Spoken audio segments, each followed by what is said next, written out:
Choisissez d'être heureux. Choisissez d'être heureux. Choisissez d'être heureux.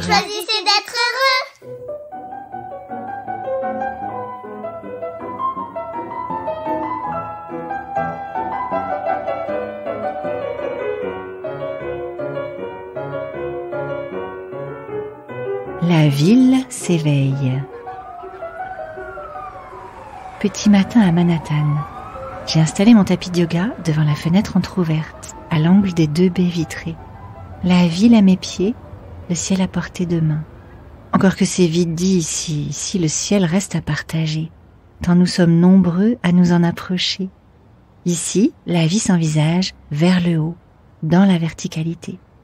Et l'une des premières choses que j'ai comprises ici, c'est qu'il y a toujours une tour plus haute tout à côté. Quelqu'un à qui la vie a peut-être offert un peu d'avance. Une vue un peu plus large et panoramique parce qu'il habite quelques étages au-dessus.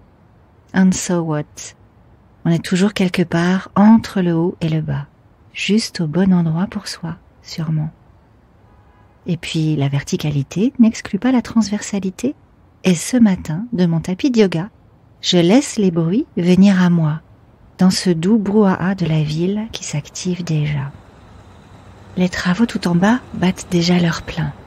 Un marteau-piqueur dans la rue, la scie circulaire quelque part au loin, sûrement amplifiée entre les gratte-ciel. Et puis le choc d'une poutre qui tombe et qui résonne. Des coups de marteau sur un objet métallique. Et mon cerveau s'emballe pour trouver sûrement une explication. Une bonne raison à autant de résonance et de violence sonore si tôt le matin. On a toujours envie de savoir pourquoi. Quelle est la raison de ce bruit? Mais dans le fond, est-il absolument nécessaire de comprendre le pourquoi des choses? Surtout de celles qui nous échappent, définitivement. Car l'expérience du bruit est toujours une nouvelle aventure de pleine conscience. Accueillir consciemment le bruit comme un son, un matériau factuel, un phénomène en quelque sorte, un ingrédient du matin qui n'est ni contre moi, ni pour moi, peut-être simplement avec moi. Comme un cadeau que je pourrais faire mien, en l'accueillant tel qu'il s'offre à moi.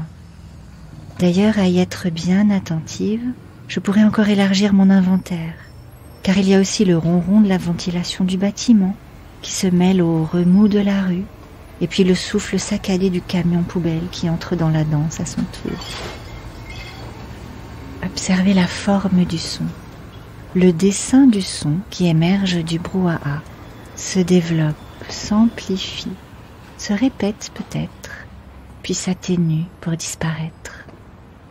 Et s'il ne disparaît pas, parce qu'il faut bien reconnaître que certains bruits sont très persistants ce matin, une nouvelle fois expérimenter comment il m'est possible d'accepter ce bruit, comme une expérience de pleine conscience, parce que la pleine conscience n'a pas d'ennemi. J'adore cette jolie formule, faussement candide, un tantinet provocatrice, et qui parle si bien de notre résistance à faire avec les choses telles qu'elles sont. Avec ce bruit, il faut bien reconnaître que ce matin, je n'ai pas vraiment le choix. À part le casque anti-bruit, antidote défendable dans les transports ou encore en open space, mais ce matin, non. L'aventure commence précisément alors que je choisis d'aller à la rencontre de ce qui m'interpelle, de ce bruit, de l'agitation du matin, de ce qui bouscule mes certitudes. Est-ce bien souhaitable que de vivre ainsi dans le bruit? De ce qui attise mon jugement? Non, vraiment, sûrement pas. Et d'imaginer le chemin intérieur pour accepter l'inconfort, de faire du bruit de la ville qui s'éveille une douce compagnie qui participe au charme de la journée qui s'ouvre. D'ailleurs, même sans ouvrir les yeux, je peux imaginer le balai des voitures tout en bas, orchestré au rythme des bruits de la circulation, des klaxons dans la rue, joyeux ou insistants. C'est tellement banal qu'on ne les entendrait pour ainsi dire plus. Et à observer ce balai de tout en haut, on ne saurait dire finalement si le bruit est la conséquence de ce mouvement désordonné, ou bien si c'est le bruit qui guide ce mouvement finalement presque coordonné. Subitement perturbé par l'intrusion d'un lourd camion au carrefour juste en dessous, et qui joue de son klaxon tonitruant pour que s'ouvre la voie devant lui. Une vraie corne de brume, avec la même inertie que dans le mouvement pesant du camion qui tente de se remettre en route.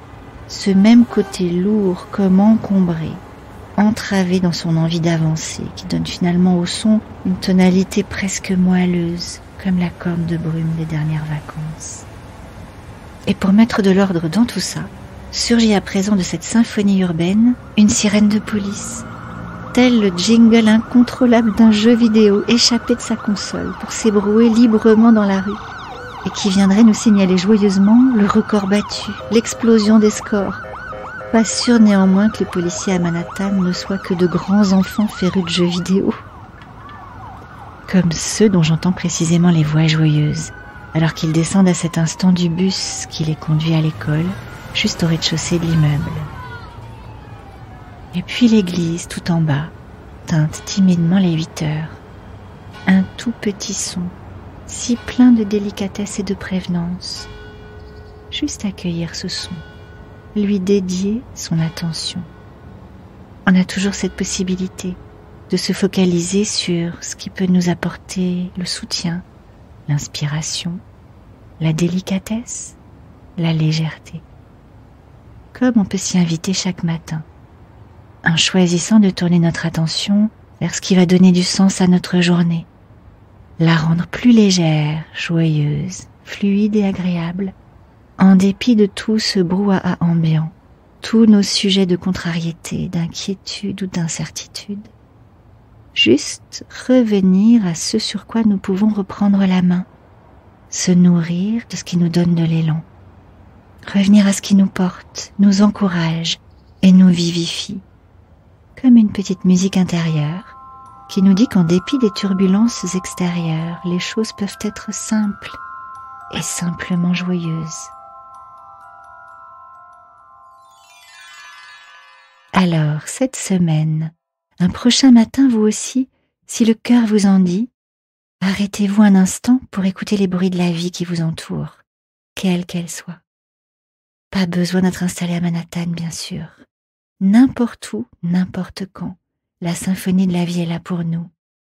Telle une expérience de chaque instant renouvelée, pour nous inviter à sourire intérieurement de toutes ces contrariétés sur lesquelles nous avons si peu la main, et décider qu'elles sonnent presque comme un joyeux jingle de jeu vidéo. Et vous, à quoi ressemble votre petite musique intérieure ce matin? Très belle journée à vous et choisissez d'être heureux.